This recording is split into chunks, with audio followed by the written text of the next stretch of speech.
बिस्मिल्लाहिर्रहमानिर्रहीम। अस्सलामु अलैकुम वरहमतुल्लाहि वबरकातुह। मोहतरम जनाब साबिर काबलीवाला साहब, सदर गुजरात मजलिस इत्तेहादुल मुस्लिमीन,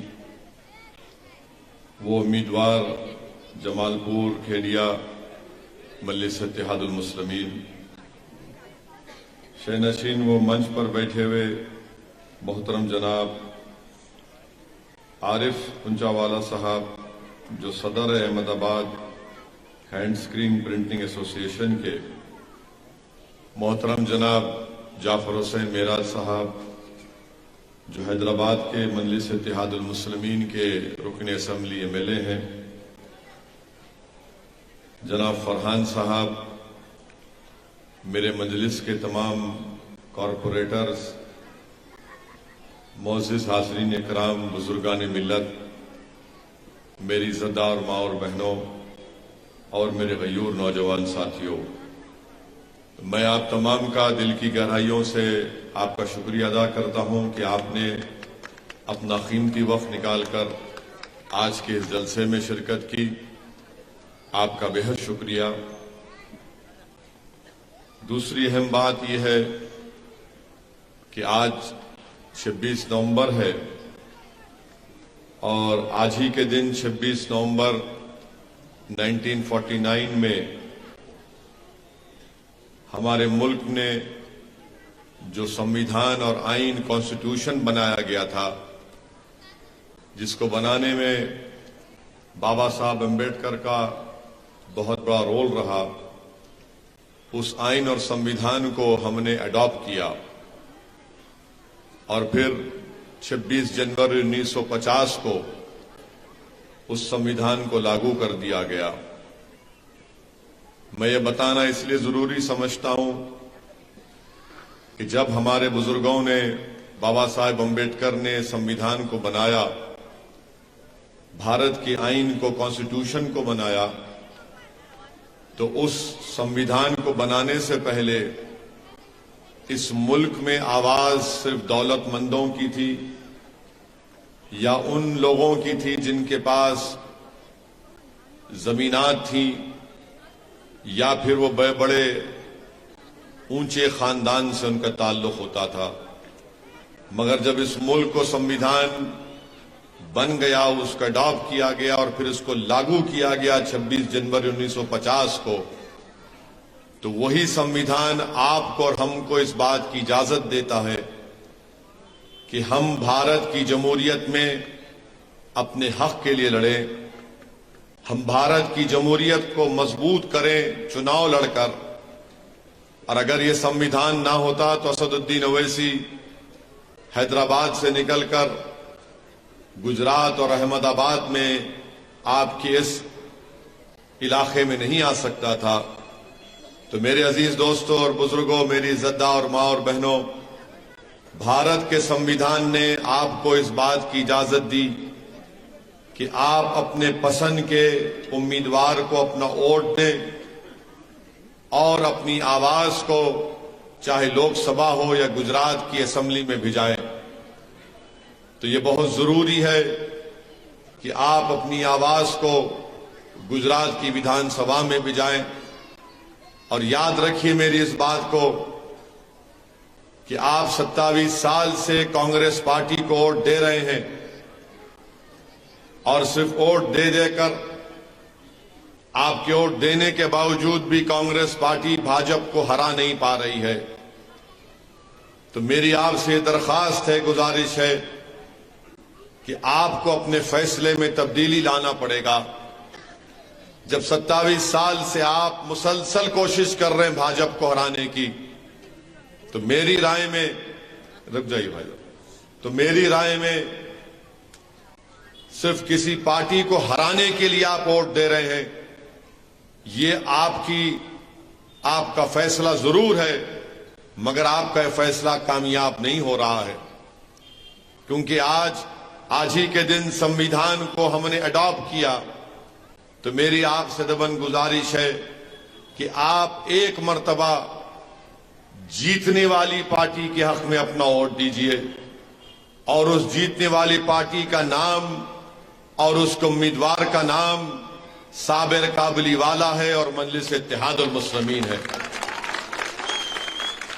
तीसरी अहम बात जो मैं आपसे अर्ज करना चाहता था वो ये है कि आज ही के दिन मुंबई में पाकिस्तान से लश्कर-ए-तैयबा के हाफिज सईद के ट्रेनिंग में दहशतगर्द मुंबई की सड़कों पर, वीटी स्टेशन पर, 5 स्टार होटलों में जिसमें ताज की होटल भी शामिल है, उन दहशतगर्दों ने भारत की सरजमीन पर खून की होली खेली जो पाकिस्तान से आए थे और मासूम लोगों का उन्होंने कत्लेआम किया।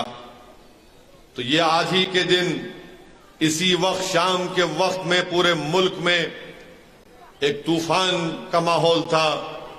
लोग वो नजारे टीवी पर देखकर परेशान थे कि आखिर ये कौन शयातीन है जो पाकिस्तान से आकर हमारे मुल्क की सरजमीन पर मासूम लोगों को अपने बंदूक और अपने बमों से उनको कत्ल कर रहे हैं। तो आपको मैं याद दिलाना चाहता हूं कि उन दहशतगर्दों को जो पाकिस्तान से आए थे उनका मुकाबला करते हुए हमारे मुंबई पुलिस के बहादुर ऑफिसर शहीद हो गए। उन्होंने अपनी जान की अजीम कुर्बानी दी जिसमें हेमंत करकरे का नाम हम कभी नहीं भूल सकते।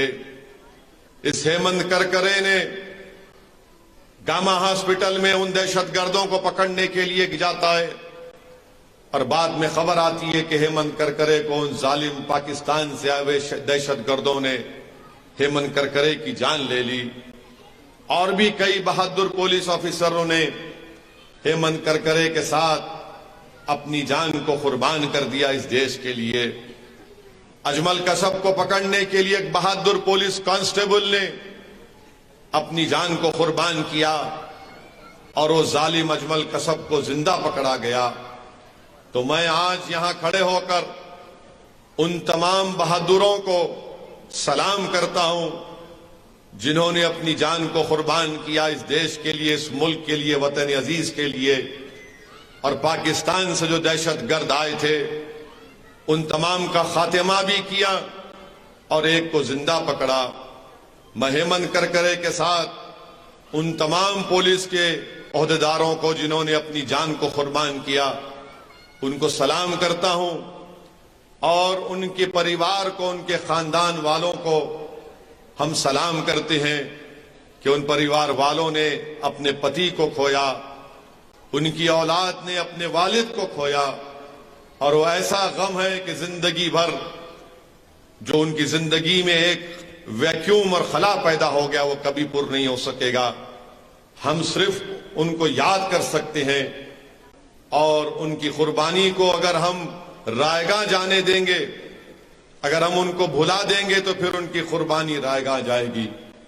तो हमको हमेशा जब नवंबर 26 आएगा हमको नहीं भूलना चाहिए कि पाकिस्तान से दहशतगर्द आए थे और मुंबई की सड़कों पर उन्होंने शैतान का नाच किया और कई मासूम भारत के खवातीन को, महिलाओं को, बुजुर्गों को, बच्चों को अपनी दहशतगर्दी का शिकार करके उनकी जान ले ली।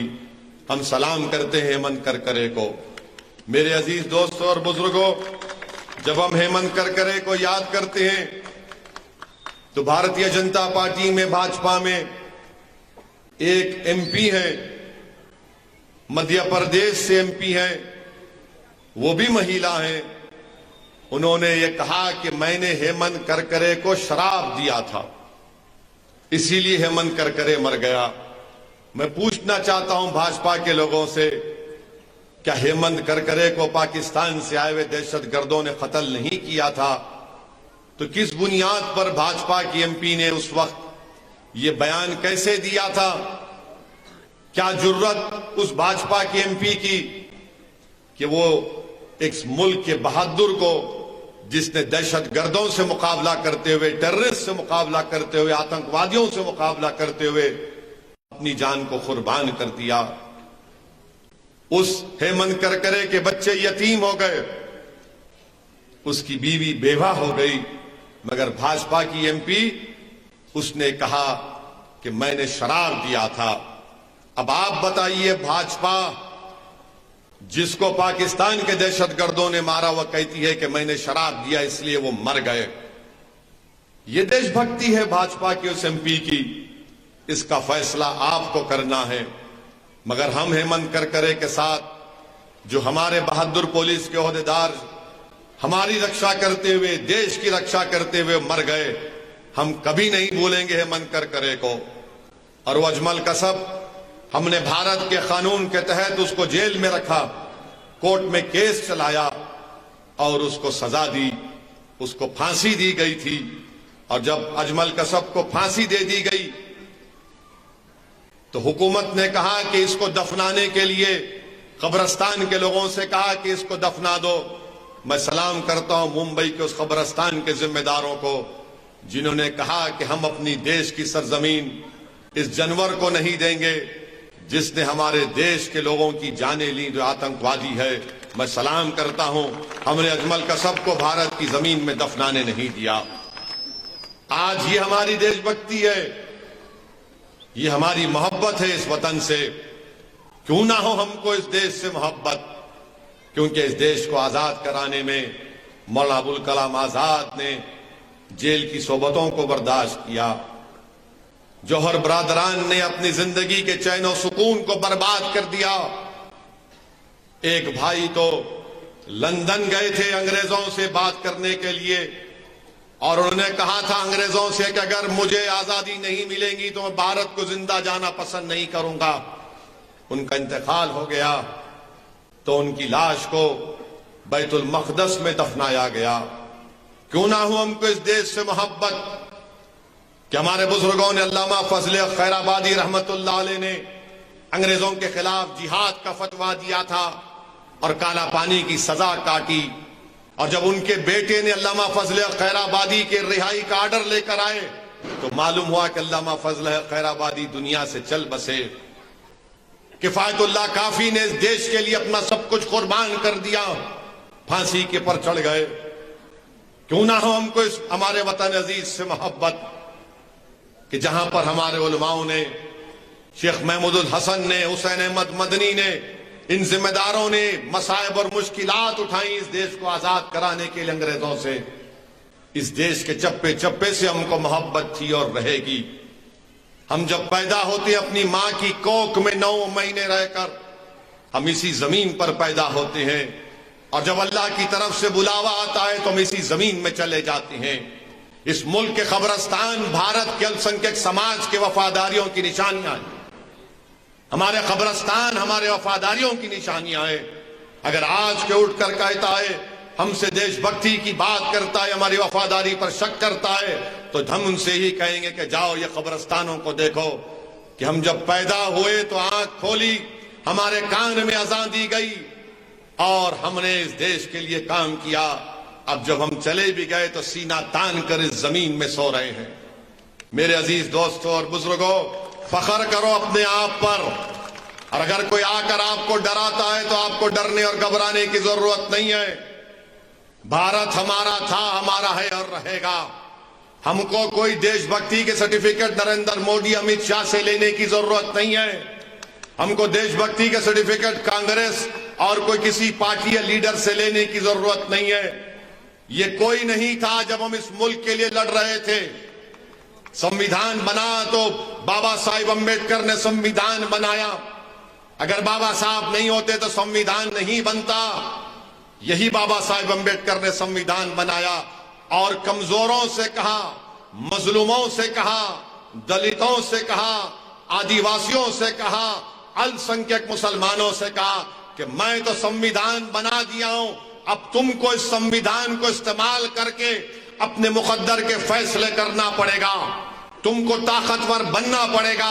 मैं तुमको वोट डालने का इख्तियार दे रहा हूं, तुम वोट के जरिए अपनी लीडरशिप को पैदा करो, अपने कायद को पैदा करो ताकि तुम्हारी आवाज इस देश के पार्लियामेंट और विधानसभा में गूंजे। आज अगर हमको खराज अकीदत पेश करना है उन लोगों को जिन्होंने भारत का आईन और संविधान बनाया, तो आपको ताकतवर बनना पड़ेगा, आपको अपनी सियासी लीडरशिप को बनाना पड़ेगा, आप ही की सफों से कोई आपका लीडर बनना पड़ेगा।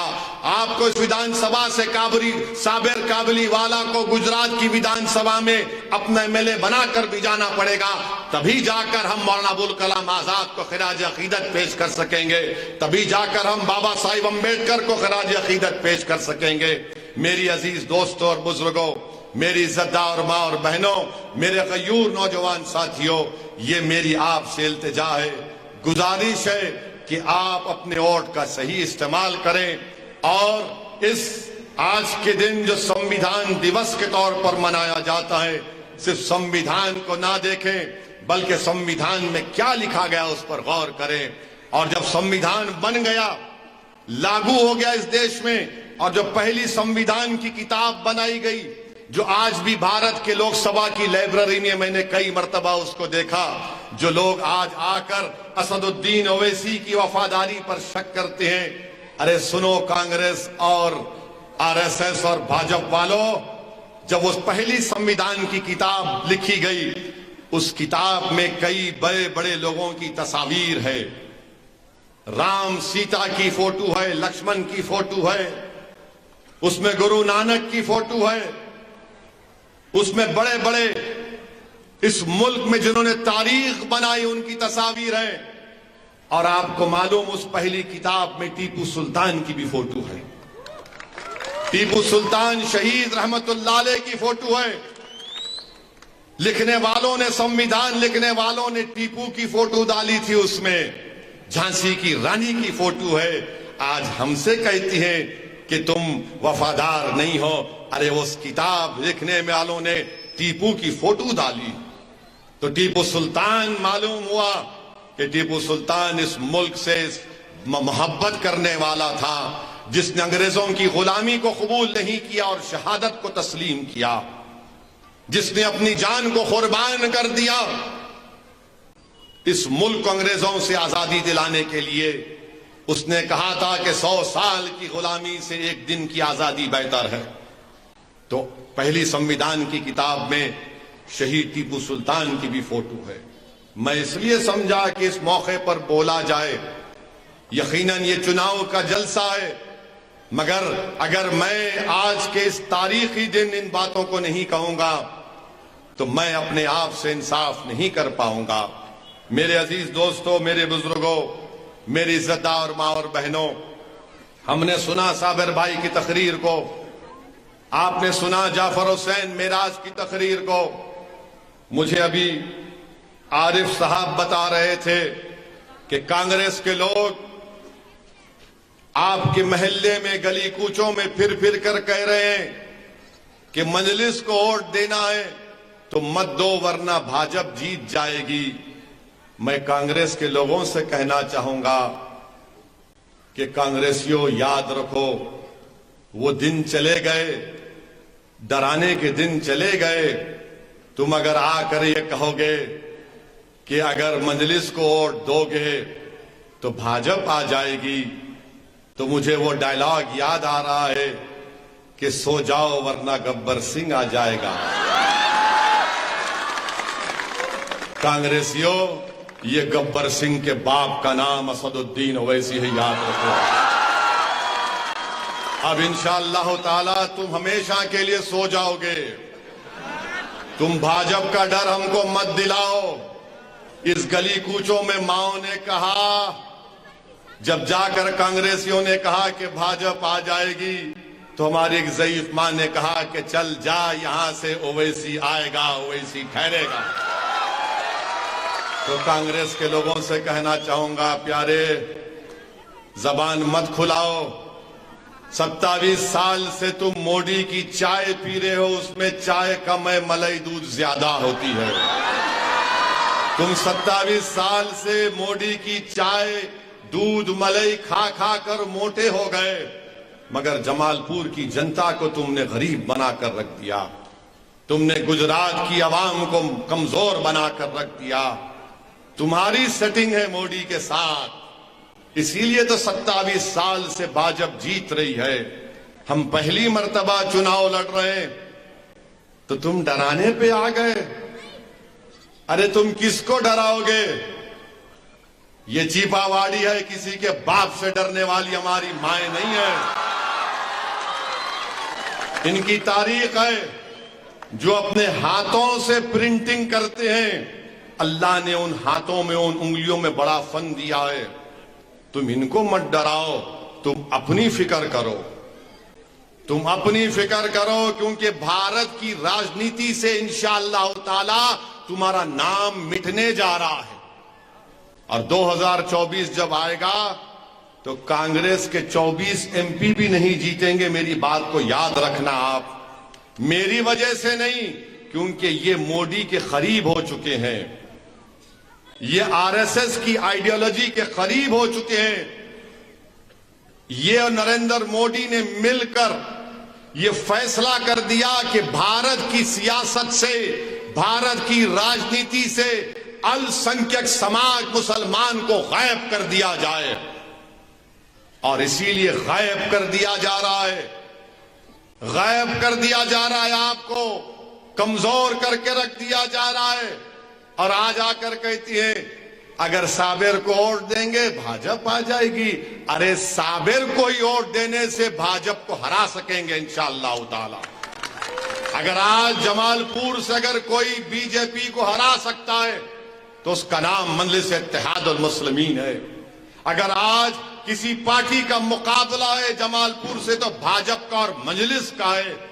अगर आज मुकाबला हो रहा है यहां पर ओवैसी और मोदी का मुकाबला हो रहा है, मैं जमालपुर की जनता के सामने खड़े होकर आपके सामने हाथ फैलाकर इल्तिजा कर रहा हूं, मेरी इज्जत अब आपके हवाले है। आप किसको कामयाब करेंगे कि आप अपने भाई को, अपने बेटे को मोदी के सामने रुसवा करेंगे या उसको कामयाब करेंगे, ये आपको फैसला करना है 5 दिसंबर के दिन। हम पर इल्जाम लगाते हैं कि हमारे लड़ने से बीजेपी को फायदा होता है।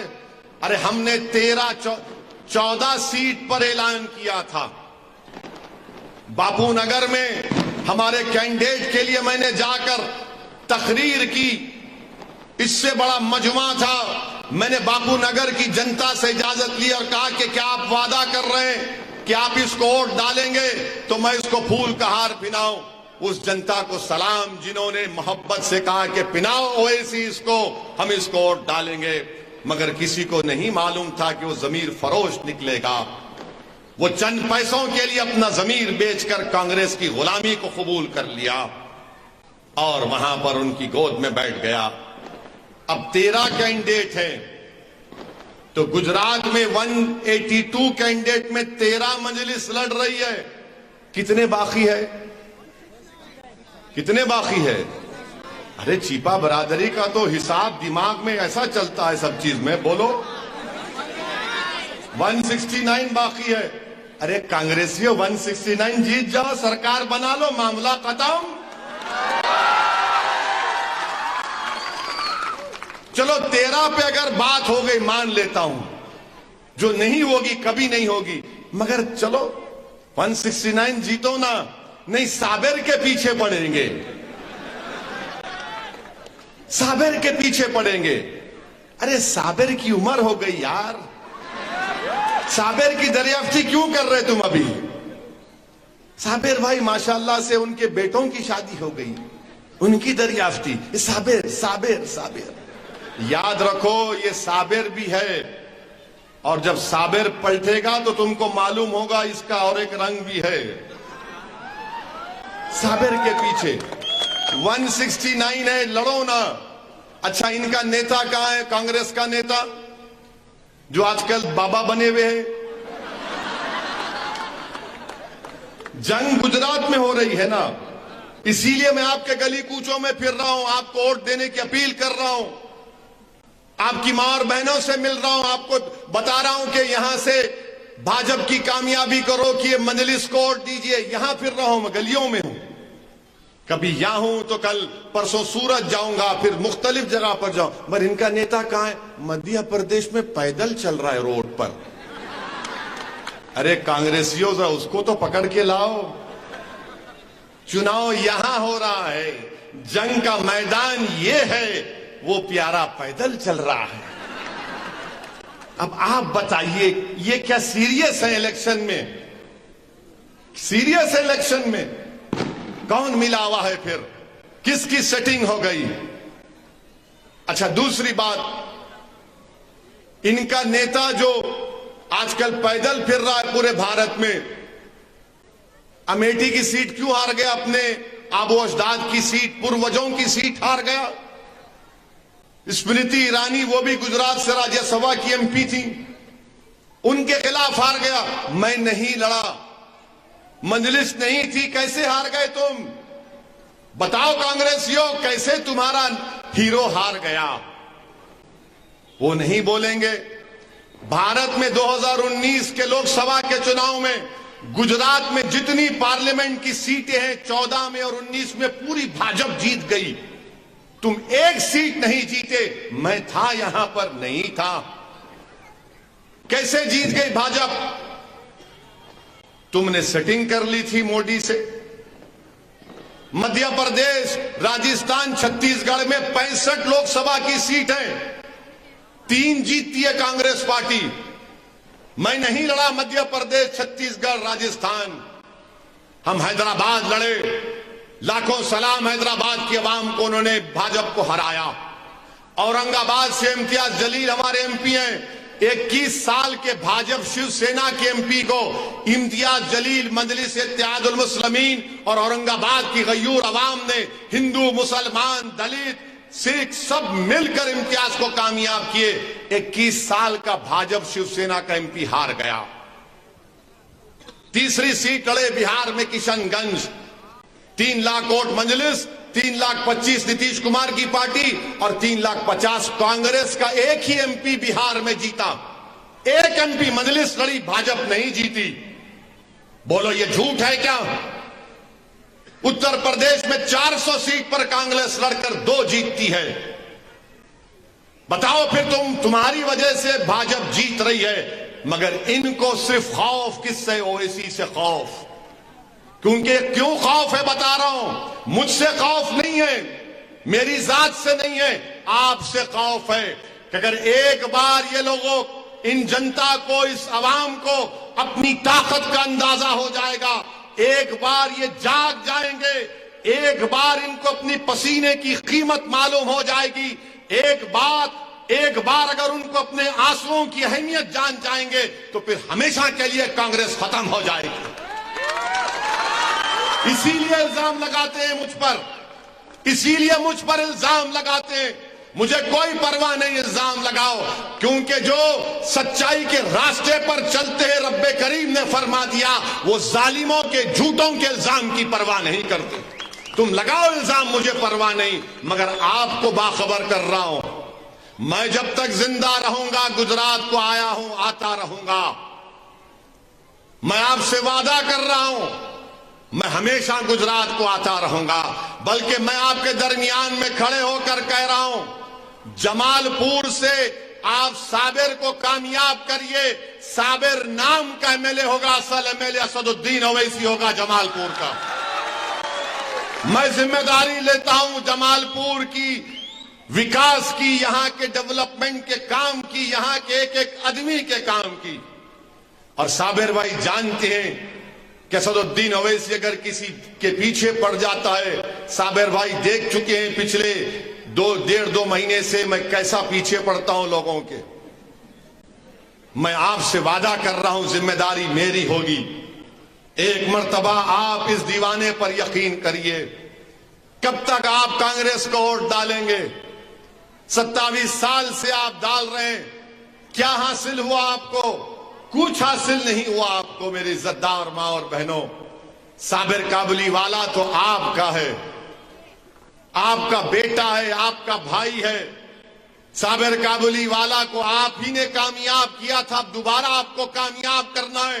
कोई आकर पूछेगा ओवैसी साबिर को हमने उस वक्त कामयाब किया था और अगर अब कामयाब करेंगे तो फर्क क्या है? फर्क यह है कि जब साबिर उस वक्त कामयाब हुए थे वो कांग्रेस में थे, अब जब कामयाब होंगे तो साबिर कांग्रेस का नहीं आपका एमएलए होगा, गरीबों का एमएलए होगा, मजलूमों का एमएलए होगा और उसकी जबान पर कांग्रेस का ताला नहीं होगा, उसकी जबान पर आपकी तकालीफ होंगी। वो गुजरात की विधानसभा में जाएगा तो लड़ेगा आपके लिए, वो सिर्फ जमालपुर के लिए नहीं लड़ेगा, पूरे गुजरात के गरीब और मजलूम अवाम को उम्मीद दिलाएगा कि अब हम तुम्हारी आवाज बनेंगे, तुम्हारी नाइंसाफी के खिलाफ आवाज उठाएंगे। मेरी इज्जतदार मां और बहनों, मेरे बुजुर्गों, मैं जानता हूं कि यहां पर 723 फैक्ट्रियों का मसला है जो 1 साल या 12 महीने से बंद पड़ी हैं। आप थोड़ी देर के लिए सोचो, अगर साबिर काबुली वाला एमएलए होता तो क्या फैक्ट्री बंद होती? और अगर फैक्ट्री बंद हुई तो कांग्रेस का एमएलए क्या कर रहा है? तुम एमएलए हो, तुमको जनता ने कामयाब किया था, तुमने क्या किया बताओ? तुमने फैक्ट्री खोलने के लिए क्या किया? 1.5 लाख के करीब लोग आज बेरोजगार हो गए। मैं जानता हूं आपकी तकालीफ को कि लोग मकरूज हो गए। हमारी मां और बहनों ने अपना जेवर बेच दिया अपने घर को चलाने के लिए। इसका जिम्मेदार यह कांग्रेस का एमएलए है, यह कांग्रेस पार्टी है। यह इनकी जिम्मेदारी थी कि इन फैक्ट्रियों को खुलाते। साबिर एमएलए नहीं है, मगर साबिर कोशिश कर रहा है कि जल्द से जल्द एसटीपी प्लांट खुल जाए ताकि वो जो फैक्ट्रियों की मशीन है उनको जंग लग चुका है, नहीं मालूम कितनी मशीन काम करेगी नहीं करेगी। कंप्यूटर है, कलरिंग है, क्या क्या उसमें खराब हो गया किसी को नहीं मालूम।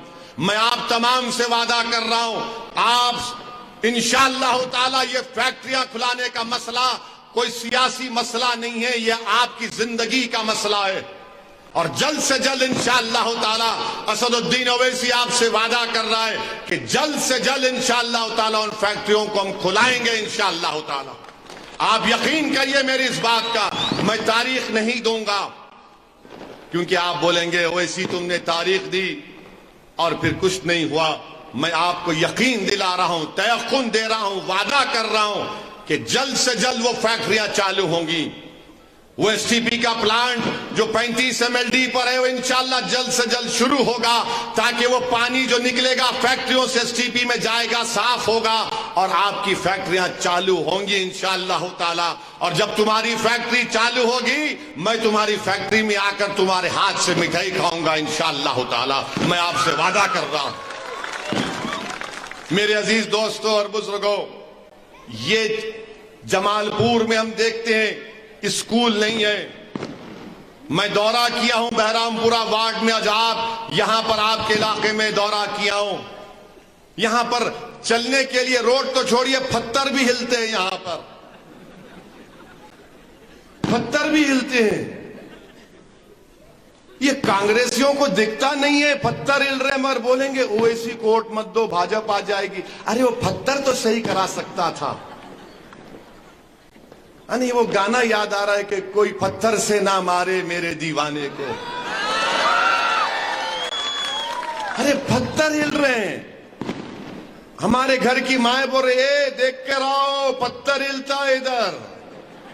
हमारे बुजुर्ग बोल रहे हैं गंदा पानी बहता है इधर।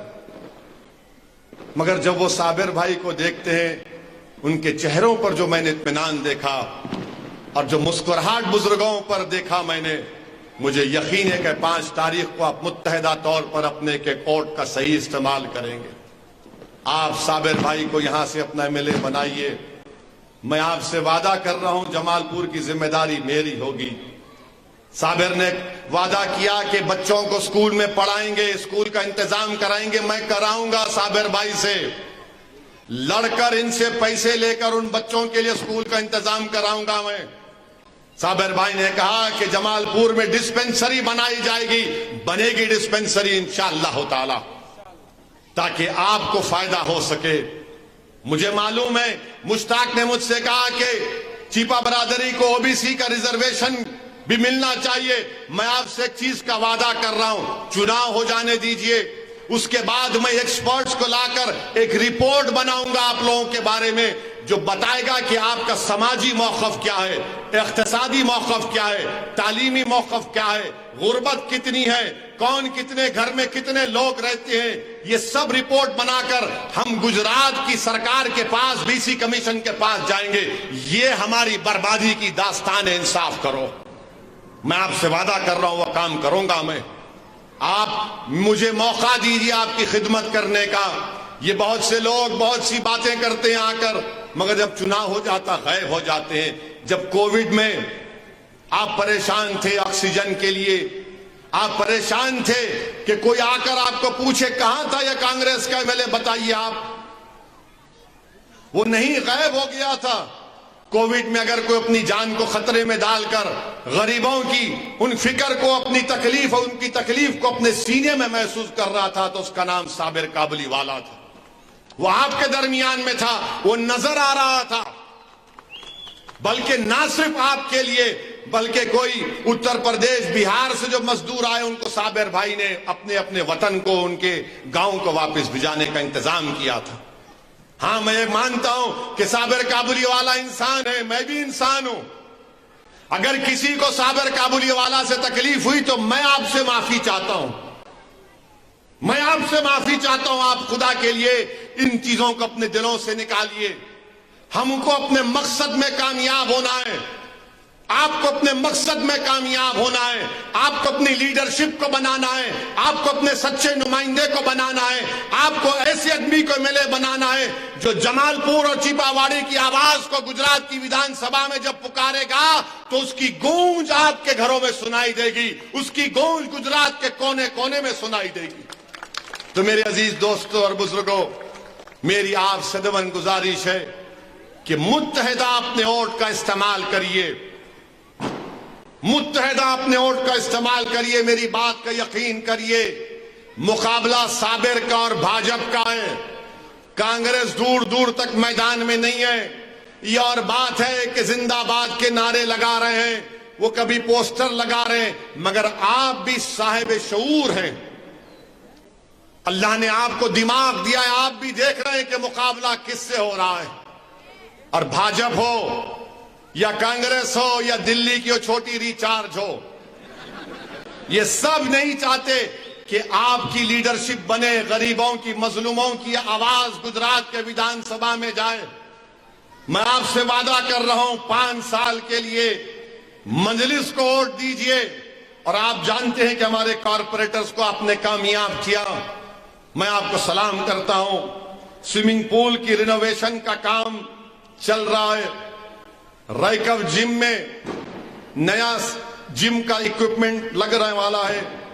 जो मिर्जापुर में स्लाटर मार्केट है उसमें आरसीसी फ्लोरिंग का काम हुआ है।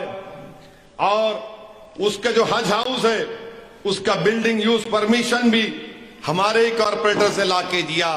जब जिन कॉरपोरेटर्स को आपने कामयाब किया वो ये काम कर रहे हैं। अगर साबिर काबुलीवाला इंशाअल्लाह आपका एमएलए बनेगा तो आप खुद महसूस करेंगे कि हां, हमने पहले किसी को एमएलए बनाया था मगर वो एमएलए बनकर भाग गया। अब कोई खादिम आया है हमारी खिदमत करने के लिए, कोई हमारा बेटा आया है हमारी माओ बहनों का, बुजुर्गों का बोझ उठाने के लिए, कोई हमारा हमदर्द आया है जो नौजवानों के हौसले बुलंद करने के लिए, कोई हमारा बड़ा आया है जो हमारे बच्चों को पढ़ाने का इंतजाम करने वाला है। तो मेरे अजीज दोस्तों और बुजुर्गों, मेरी आपसे अपील है कि 5 दिसंबर के दिन बिला खौफ और कोई दिमाग में कोई चीज को मत रखिए और बेखौफ होकर आप मजलिस का साथ दीजिए। और मैं नौजवानों से अपील कर रहा हूं, प्यारे, अगर ओवैसी से मोहब्बत है तो डरने की जरूरत नहीं है। अगर मजलिस से मोहब्बत है तो सोचने की जरूरत नहीं है। अगर साबिर पर पूरा यकीन है तो फिर पूरा एतमाद करने की जरूरत है। डरने की जरूरत नहीं है, इसलिए कि जब प्यार किया तो डरना क्या, जब प्यार किया तो डरना क्या। मैं आपसे प्यार करता हूं और जिंदगी भर करता रहूंगा। मैं आपसे प्यार और मोहब्बत इसलिए करता हूं, सबसे ज्यादा वजह यह है कि जब वो मैदान होगा तो मुझे जवाब देना पड़ेगा कि बताओ असदुद्दीन, तुमने गरीब आवाम के दिलों में जो हमने मोहब्बत पैदा की थी, तुमने उसका क्या जवाब दूंगा मैं, मुझे उसी की फिक्र होती है। यकीनन मैं सियासतदान हूं, मुझे आपके वोट की जरूरत है, मगर मुझे उसकी फिक्र होती है कि जो अल्लाह ने आपके दिलों में इस दीवाने के लिए मोहब्बत डाली, मुझे इसका जवाब देना है। और मैं हमेशा रब्बे करीम से दुआ करता हूं कि अल्लाह ये जिम्मेदारी बहुत ज्यादा है, तू मेरी मदद फरमा। मैं आपसे वादा कर रहा हूं, जो जो लोग मोहब्बत से, शफकत से, उम्मीद से मुझे देखते हैं, मैं कोशिश करता हूं कि उनके उस भरोसे पर उतरूं। मैं हमेशा अल्लाह से मदद की तलब करता हूं कि रब्बे करीम मदद फरमा, इसीलिए इलेक्शन लड़ता हूं। लोग कहते हैं कि तुम हार जाओगे, मैं कहता हूं कि दुनिया में हारने की फिक्र नहीं है। उस दिन ना हार जाऊं मैं, उस दिन ना शर्मिंदा हो जाऊं मैं।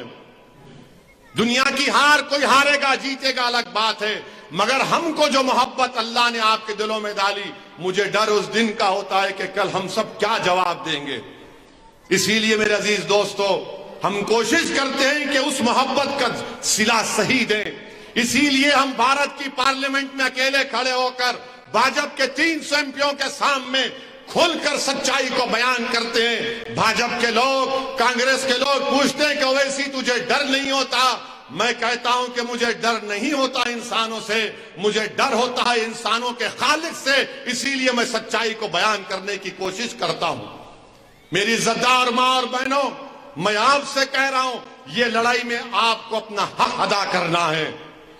जिस तरह बल्दिया के इलेक्शन में आपने निकलकर मंजलिस के कारपोरेटरों को कामयाब किया, इसी तरह आज आपको अपने बेटे को, साबिर के सर पर आपने हाथ रख दिया। आपको साबिर को कामयाब करना है, साबिर को नहीं बल्कि अपने आप को कामयाब करना है। अपने आप को नहीं बल्कि गुजरात के गरीब और मजलूम अवाम जो नजरें तक रही हैं कि कौन है जो गुजरात की विधानसभा में जाकर गरीब और मजलूमों की कमजोरियों और उनके जुल्म की दास्तान को बयान करेगा। आपको उनके लिए भी सोचना है। ये जमालपुर का इलेक्शन जरूर है, मगर पूरे गुजरात के गरीब और मजलूम अवाम आपकी तरफ देख रहे हैं कि जमालपुर वालों, चिपावाड़ी और तमाम बहरामपुरा की जनता, तुम साबिर को कामयाब करो ताकि वो हमारी आवाज को गुजरात की विधानसभा में उठाए। वो बिल्किस नजरें उठाकर तुमसे पूछ रही है कि मेरी इस्मत लूट गई, मेरी बेटी मर गई, मेरे इज्जत लूटने वालों को, मेरी बेटी को मारने वालों को छोड़ दिया गया, कौन है जो मेरे इंसाफ के लिए लड़ेगा? वो नरोडा पाटिया के मरने वाले ये देख रहे हैं कि जिसने उनका कत्ल किया, जो मोदी के नाम पर वोट का मुतालबा कर रहा है। याद रखो, सिर्फ जज्बाती तकारीर से कुछ नहीं होता, एहतजाज रोड पर निकलने से कुछ नहीं होता, नारे लगाने से कुछ नहीं होता। अगर कुछ होगा तो जमहूरियत में गुजरात की विधानसभा में होगा। भाजपा कहती है यूनिफॉर्म सिविल कोड लाया जाएगा। यूनिफॉर्म सिविल कोड क्या होगा कि हमारे चेहरों पर दाढ़ी, हमारी टोपी हमारा कल्चर है, हमारे मदरसे हमारी कल्चर है, हमारा बुर्का, हमारा हिजाब, हमारे जिंदगी का रहन सहन हमारा कल्चर है। आप थोड़ी देर के लिए अपने दिल पर हाथ रखकर सोचो, क्या ये कांग्रेसी बोल सकेंगे जब यूनिफॉर्म सिविल कोड का बिल असेंबली में लाया जाएगा? सोचो आप मेरी इन बातों को। मैं आपको एक फिक्र दे रहा हूं और मुझे उम्मीद है कि इंशाअल्लाह ताला आप तमाम लोग मुत्तहिद होकर साबिर काबुलीवाला को यहां से अपना एमएलए बनाएंगे। मैं फिर से आपको यकीन दिला रहा हूं, वो फैक्ट्रियां खुलेंगी इंशाअल्लाह ताला। मैं यकीन दिला रहा हूं कि जमालपुर की जिम्मेदारी मेरी होगी।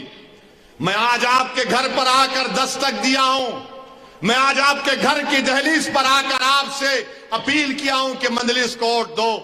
ये घर आपका नहीं है, मेरा घर है, याद रखो। मैं हैदराबाद का जरूर हूं, मगर आपका एक एक घर, एक एक दीवार पर मेरा हक है। मेरा और तुम्हारा जो रिश्ता है ना, वो खून का नहीं होगा, वो बिरादरी का नहीं होगा, मगर याद रखो उस रिश्ते को रब्बे करीम ने बनाया है। मैं उस रिश्ते को निभाने की पूरी कोशिश कर रहा हूं। इसीलिए मुझ पर इल्जाम लगाया जाता है, इसीलिए मेरी गाड़ी पर गोलियां चलाई जाती हैं, इसीलिए मुझसे नफरत की जाती है। मुझे इसकी कोई परवाह नहीं, मुझे इसकी कोई परवाह नहीं। मुझे परवाह उस दिन की है जब हिसाब किताब होगा, जब राय बराबर नेकी का भी अजर दिया जाएगा और राय बराबर गुनाह का भी हिसाब लिया जाएगा। मेरी इज्जतदार माँ और बहनों, मेरे बुजुर्गों, मेरे नौजवान साथियों, एक मर्तबा उठो, उठ जाओ और उठकर एक फैसला कर लो कि पतंग के निशान पर बटन दबाएंगे। और जमालपुर की फिजाओं में 5 तारीख के दिन हर एक की जबान पर होगा कि साबिर और पतंग, साबिर और पतंग, साबिर और पतंग, बाकी सब खत्म। साबिर और पतंग, साबिर और पतंग, बाकी सब खत्म। बंद साबिर और पतंग।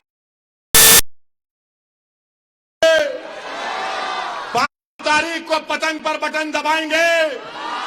जरा हाथ उठाकर बोलिए, हाथ उठाकर बोलिए, शर्माइए मत, डरिए मत। गब्बर सिंह का बाप बैठा है यहां पर, ठहरा हुआ है। तो 5 तारीख के दिन आप तमाम खूब दुआ भी करिए, दुआ भी करिए कि अल्लाह साबिर काबली वाला को कामयाब कर दे, क्योंकि इज्जत का देने वाला रब्बे करीम है, दिलों को रब्बे करीम है। मेरी आप तमाम से अपील है कि 5 तारीख को मुत्तहिदा अपने के कोर्ट का इस्तेमाल मजलिस के लिए कीजिए, अपनी लीडरशिप को पैदा कीजिए, ताकि आपकी आवाज, गरीब और मजलूमों की आवाज गुजरात की विधानसभा में सुनाई दे। अस्सलाम वालेकुम व रहमतुल्लाहि व बरकातुहू।